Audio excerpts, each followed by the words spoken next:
Olá, irmãos. Vamos agora para o texto de Mateus, capítulo 5, versículos 27 a 32. Mas antes disso, vamos aqui lembrar o que temos estudado para que a gente possa entender esse texto dentro do seu contexto, certo?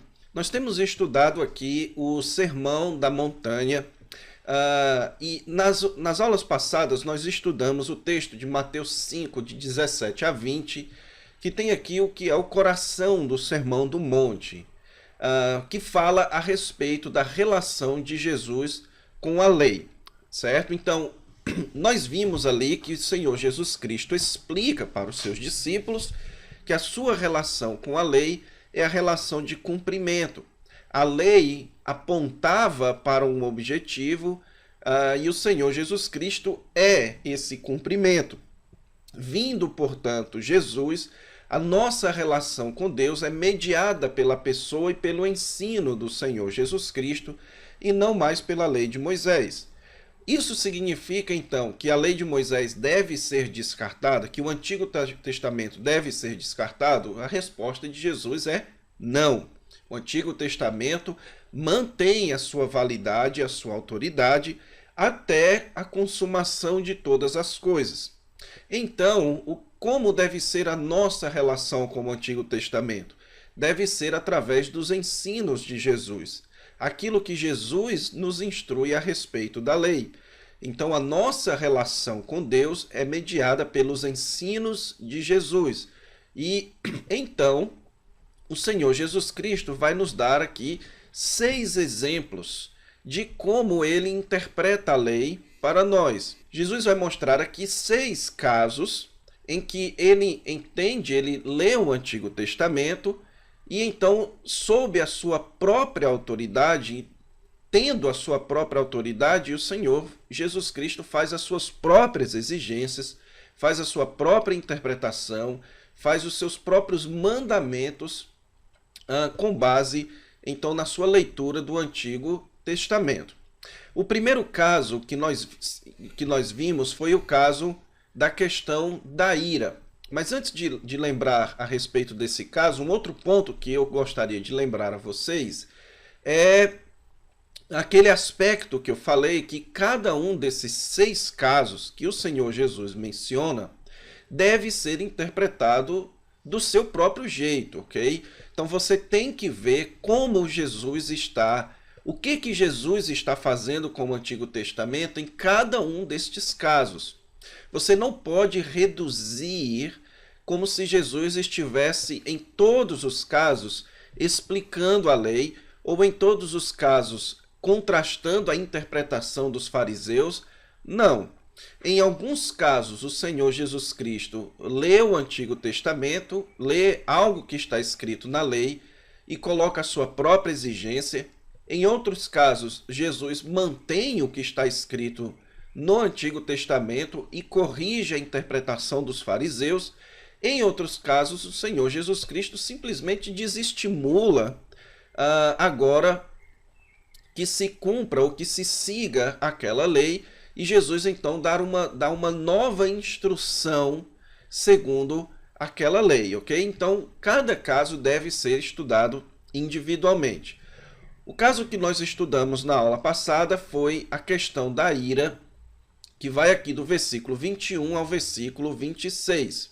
Jesus está falando sobre o não matarás. Ele está comentando aqui o 6º mandamento, lá dos 10 mandamentos, e também um princípio retirado de comentários na própria lei de Moisés, do 6º mandamento. Então, não matarás, e quem matar estará sujeito a julgamento.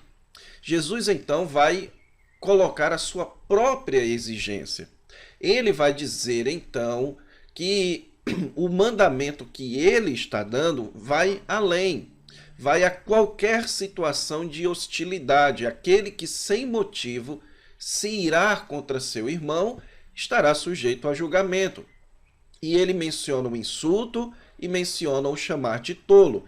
Tudo isso lhe coloca sob sujeição do julgamento futuro.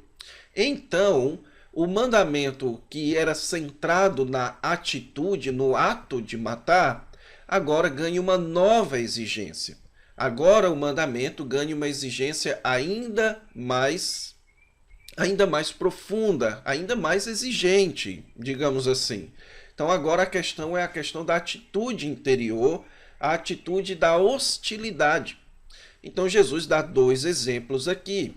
Ele dá o exemplo da oferta, do culto a Deus, mostrando então que a reconciliação é mais importante em termos cronológicos, você precisa primeiro se reconciliar antes de cultuar. Então, o mandamento de Jesus agora envolve muito mais do que matar e envolve também o princípio da reconciliação. Você quer cumprir o mandamento de não matar? Então, abrace o princípio da reconciliação. Sempre que alguém fizer algo contra você ou você fizer algo contra alguém, reconcilie-se, não demonstre atitude hostil. Procure a reconciliação. O outro exemplo que Jesus dá é agora o exemplo do tribunal, que mesmo quando você tem uma pendência com alguém e isso vai ser levado ao tribunal, Jesus diz, mesmo no caminho, se reconcilie. O que Jesus está querendo dizer aqui? Procure a reconciliação o mais rápido possível. Então note, o que Jesus fez com o Antigo Testamento? Ele está nos mostrando aquilo para o qual o Antigo Testamento apontava. O Antigo Testamento, a lei de Moisés, se preocupava com o ato de matar. Porém, quando Deus afirmava, Deus proibia o ato de matar, o que Deus estava querendo era então que os homens vivessem em harmonia, não fossem hostis um contra os outros. E é exatamente isso, portanto, que Jesus traz. Então, o ensino de Jesus é o cumprimento da lei, é aquilo para o qual a lei apontava. Portanto, agora, você quer fazer a lei, você quer cumprir a lei, então siga os ensinos de Jesus. Siga o que ele disse a respeito da lei. E é isso que Jesus, então, está fazendo aqui, certo? E aplicando o que Jesus está fazendo, ele está dizendo, a lei falava em matar, eu agora estou falando em reconciliação. Qualquer ato de ira deve ser evitado, procure a reconciliação. E agora, então, nós vamos para o segundo caso mencionado por Jesus, que é o caso do adultério, que está aqui no versículo, a partir do versículo 27. O Antigo Testamento, irmãos, tem um mandamento, um dos 10 mandamentos é o mandamento de não adulterar, ok? Em Êxodo capítulo 20, versículo 14. É exatamente isso que Jesus menciona. Não adulterarás. Isso está em Êxodo capítulo 20 e verso 14. Sendo assim, mais uma vez, o comentário de Jesus vai ser dentro dos 10 mandamentos. Jesus vai lidar com um mandamento que está na lei de Moisés. Então, ele faz aqui o seu contraste, marcado por ouvistes o que foi dito, no caso por Moisés, eu, porém, vos digo. Então, agora Jesus vai fazer a sua própria exigência sob a sua própria autoridade. Então, o mandamento da lei de Moisés era focado no ato do adultério, ok? E a interpretação comum que se tinha do ato do adultério era muito mais ligado a tomar a esposa de outra pessoa. Então, esse mandamento era muito ligado com o último mandamento, o de não cobiçarás. Então, o não adulterarás é não queira tomar a esposa de alguém. Isso era a interpretação muito mais comum na época de Jesus. Jesus, então, agora está levando o sétimo mandamento, no caso aqui, o não adulterarás, para uma outra direção, para a questão agora da pureza, certo? Ele diz, eu, porém, vos digo, qualquer que olhar para uma mulher com intenção impura no coração, já adulterou com ela. Então note que Jesus vai fazer aqui a mesma coisa que ele fez no primeiro contraste.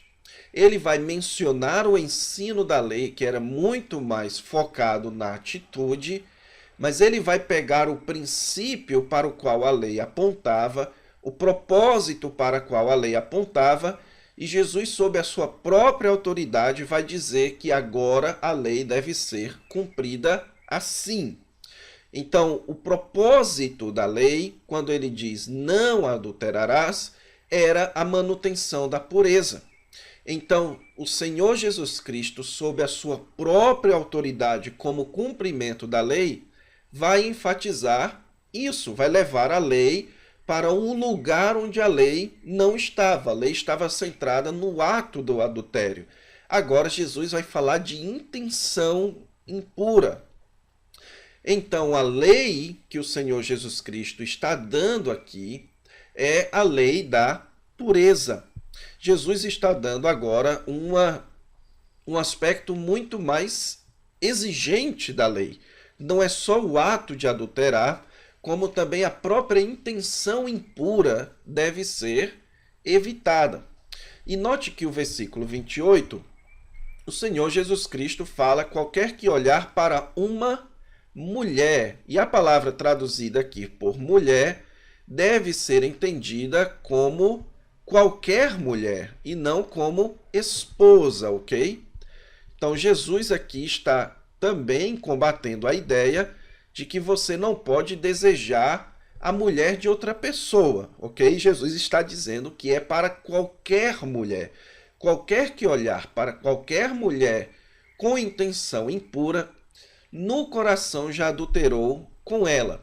Então é muito comum as pessoas utilizarem esse texto aqui para falarem a respeito do homem olhar para outra mulher, ok? E muito embora você tenha outros textos no Novo Testamento que vão instruir sobre o cuidado com os olhos e, portanto, o quão é sábio para o homem evitar olhar e desejar outra mulher, a ideia aqui do versículo 28 não é propriamente voltada para o olhar para uma mulher. Quando o texto diz qualquer que olhar para uma mulher com intenção impura no coração, a ideia do texto aqui é de um homem que está olhando para uma mulher com o desejo de instigá-la ao adultério. Essa é a intenção impura. O homem, então, vai olhar para uma mulher com o desejo, então, de instigar, de convencer esta mulher a adulterar com ele. Então, a intenção do homem de convencer uma mulher a adulterar com ele, isso já é adultério, não só do que olha, como também da mulher. Então, note que o versículo aqui está dizendo já adulterou com ela.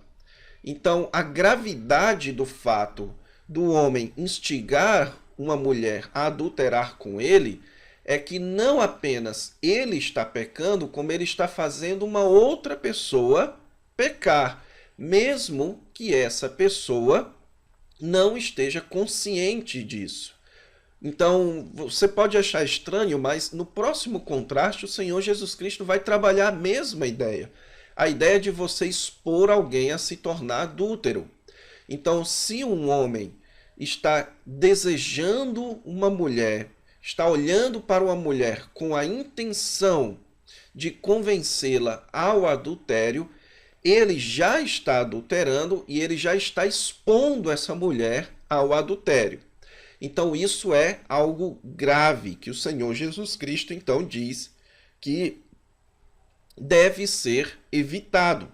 Não apenas o ato do adultério, como também a intenção de adulterar ou de conduzir alguém ao adultério, isso já é pecado. Então, note que Jesus está levando a lei para um patamar ainda superior. para um patamar ainda mais profundo, que é a questão da intenção. E o versículo 29 e 30, então, vão aplicar aqui como é que você consegue essa intenção, como é que você consegue manter, então, a pureza, certo? Jesus, então, fala aqui, se o teu olho direito te faz tropeçar, e depois fala, e se a tua mão. Então, ele menciona aqui o olho direito, ele menciona o direito, por que o direito e não o esquerdo? Porque o mais comum, o olho direito é considerado o seu melhor olho na cultura judaica. É como se o lado direito fosse o melhor, o esquerdo é o lado canhoto, não é o mais habilidoso. Então, se o teu melhor olho te faz tropeçar, arranca-o. E depois ele fala, se a tua mão direita te faz tropeçar, corta e lança de ti. Então, Jesus menciona aqui o olho e a mão. O olho é fácil da gente entender por que Jesus menciona o olho, porque é através dos olhos que os homens têm os seus desejos. Agora, a questão da mão, existe uma certa divergência entre os intérpretes. Alguns afirmam que aqui Jesus está de fato entendendo o adultério como uma espécie de roubo, por isso que ele menciona a mão. Outros, como Carson, por exemplo, entendem que a menção da mão é uma metáfora para o órgão genital masculino, ok? Como se Jesus estivesse aqui fazendo uma metáfora para o órgão genital masculino, para expressar, então, a ideia de sacrifício. Então, sem importar o que Jesus estava querendo dizer com a mão direita, o fato é que Jesus está falando que a pureza deve ser conseguida através de sacrifício. Esse sacrifício é expresso aqui nos termos arranca, nos dois casos, arranca e corta. Obviamente que Jesus não está falando literalmente, certo? Jesus não está dizendo para a gente arrancar o olho literalmente, ou arrancar a mão literalmente, mas a ideia de sacrifício. Por quê? Porque a falta da pureza nos leva ao juízo, a mesma ideia do primeiro contraste. A falta da pureza conduz ao juízo, lançado no inferno e o corpo para o inferno. Então, se você não quer sofrer o juízo de Deus, se você então quer se associar com Jesus e cumprir então a ética do reino, então procure a pureza. Aqueles que não procuram a pureza demonstram em sua vida que ainda não se associaram com Jesus, que ainda não abraçaram a ética do reino. Então, se você se associou com Jesus, se você é um membro do reino de Deus, você precisa sacrificar-se, realizar sacrifícios em prol da pureza, ok? Então, Carson, no seu comentário, ele chega a mencionar, por exemplo, como é que você pode se sacrificar. Ele, então, aplica aqui o princípio, que é o princípio do não olhar. Então, se você, quando o texto diz, se o teu olho te faz tropeçar, arranca e lança de ti, aqui sim você pode tirar uma aplicação dizendo, então não olhe. Então, se o teu olho te faz tropeçar, então não olhe. Se você, ao olhar para uma mulher, pode sofrer tropeço, então não olhe. Se você está em um ambiente que te faz tropeçar, então não vá para aquele ambiente. Aplicando isso para os nossos dias, se você vai para a praia e você então tem lá várias mulheres ou homens despidos e aquilo te faz tropeçar, então não vá para a praia, porque a ética do reino de Deus é a ética do sacrifício. Você abre mão disso em prol dos mandamentos do Senhor Jesus Cristo. Se você vai para um ambiente que é capaz de te fazer tropeçar, então abra mão desse ambiente. A pureza deve ser conseguida através de sacrifício. Então, o princípio que o Senhor Jesus Cristo está ensinando aqui é, portanto, o princípio do sacrifício, certo? Então, em conclusão, o que Jesus está fazendo com a lei aqui? Ele está conduzindo a lei para um aspecto ainda mais exigente. Não apenas o ato do adultério é pecado, como a própria intenção do adultério faz com que você peque e faz com que você exponha uma outra pessoa a pecar. Então, como você deve fazer para evitar isso? Ao invés de você ter intenções adúlteras, cometa sacrifícios na sua vida para evitar a impureza, ok? E agora, então, o segundo texto aqui que nós iríamos comentar, o texto aqui de Mateus capítulo 5, 31 a 32, como lida com a questão do divórcio, e tinha bastante coisa para falar aqui, nós vamos dar uma pausa e vamos deixar para a aula que vem, ok? Então, Mateus capítulo 5, 31 e 32, a gente deixa então para a próxima aula. Então, fique com Deus e até lá.